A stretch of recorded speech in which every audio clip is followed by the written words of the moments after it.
What's up, millennials? So I just wanted to do some technical analysis on Switchback Energy, which is the SPAC that's behind ChargePoint, right? So in one of my previous videos, I said that I was expecting Switchback to come down, which obviously has not happened. So I was wrong about that. But of course, well, technical analysis doesn't tell you that things are going to happen 100% of the time. Anyways, in this video, I would like to do three things, okay? I would like to present a bearish case, so why I think that the price could go down, and also a bullish case, so why I think that the price could go up in the next coming week or even weeks.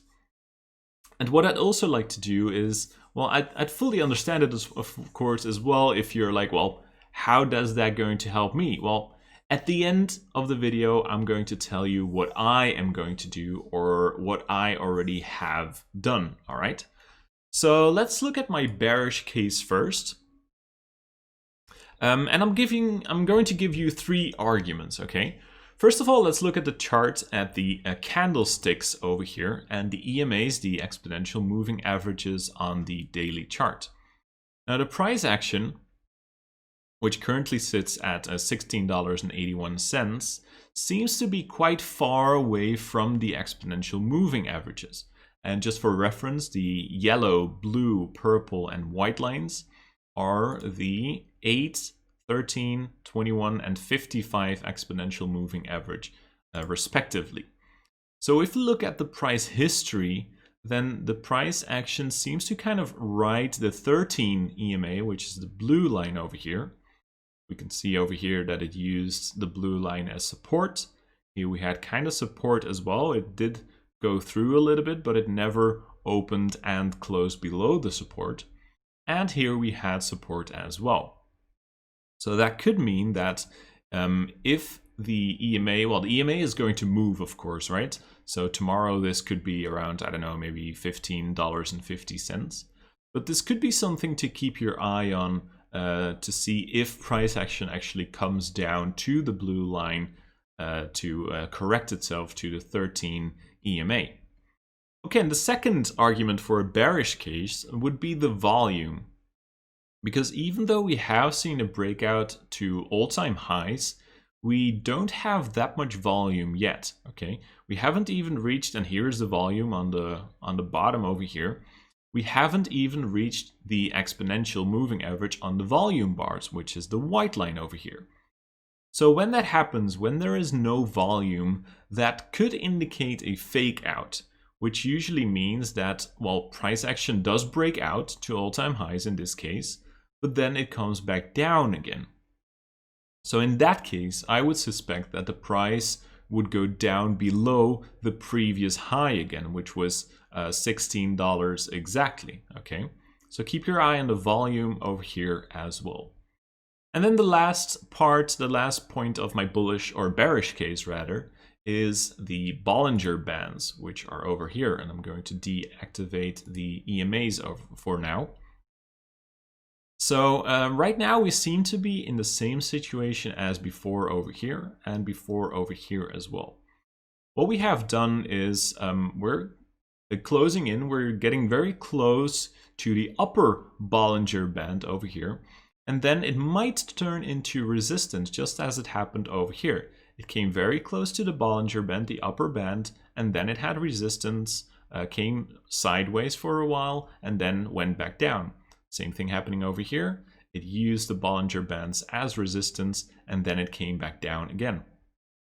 So if we now would repeat history, we could also see price action go sideways for a little bit, maybe for a few days, and then come back down again, and then maybe go even to the the white line over here, right? Just as it did last time. And the last time when that happened, well, it came back down from this point to this point. That was almost 15% if you go from top to bottom, if you just use candle closures instead of wicks. Okay, so that's argument 3 for my bearish case. Now let's look at the bullish case, and I'm also going to give you 3 arguments for this. Let's first take off the Bollinger Bands, put on the EMAs again. And let's first take a look at the RSI. That's going to be the first one.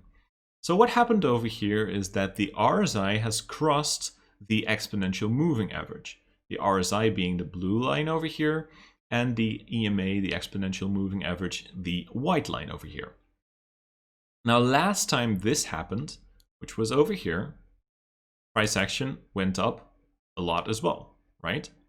And the time before that happened, let's go back to the RSI for a second. That was over here, right? We had the RSI crossing back over the EMA. And that was right before this enormous price action to the upside, of course. So that was a great moment to buy as well.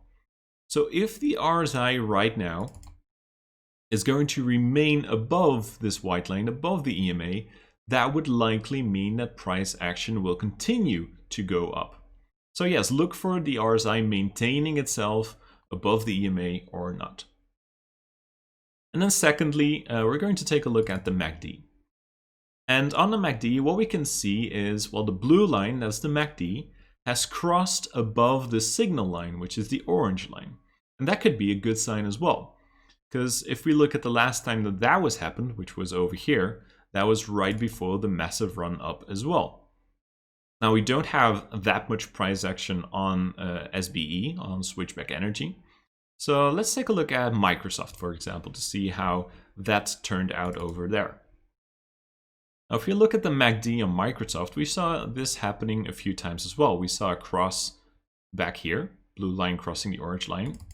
And that was right before this move to the upside, right? Let's go back to the MACD, find another example. Right over here, for example.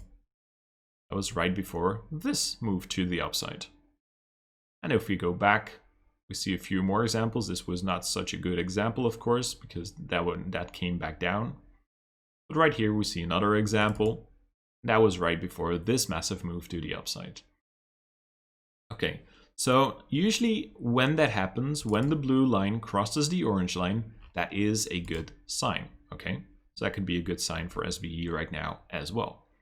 And then lastly, at the same time, we also see the MACD histogram expanding. The histogram being these vertical green and red bars over here. Now it's back into the green, and this has been expanding for quite a few days. Now, if this continues to expand, then price action will likely go up as well. And the last time this happened was exactly at the same point as we have seen before, right before the massive move to the upside. And if we now would go back to Microsoft and see when these things happened in the past, we see from red to green, that was right over here. So that was a pretty good moment to buy as well, because afterwards it went up quite a bit as well. If we go back to the MACD again, we see it happening over here as well from red to green. That was before this move to the upside as well. And we could continue to do that and see more of these examples, all right? Okay, let's go back to SBE now, and let's close this out. So we've got pretty much arguments for both a bearish case and a bullish case. So what am I personally going to do? Or what have I already done? Well, I'll tell you right now, because personally, I'm pretty much in the middle right now, right?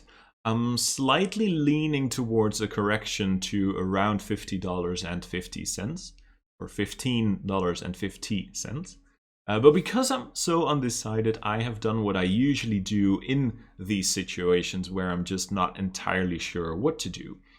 So I've already done enough research to know that this is a company that I would like to own shares of. So I've decided to start a position today. I actually bought shares today.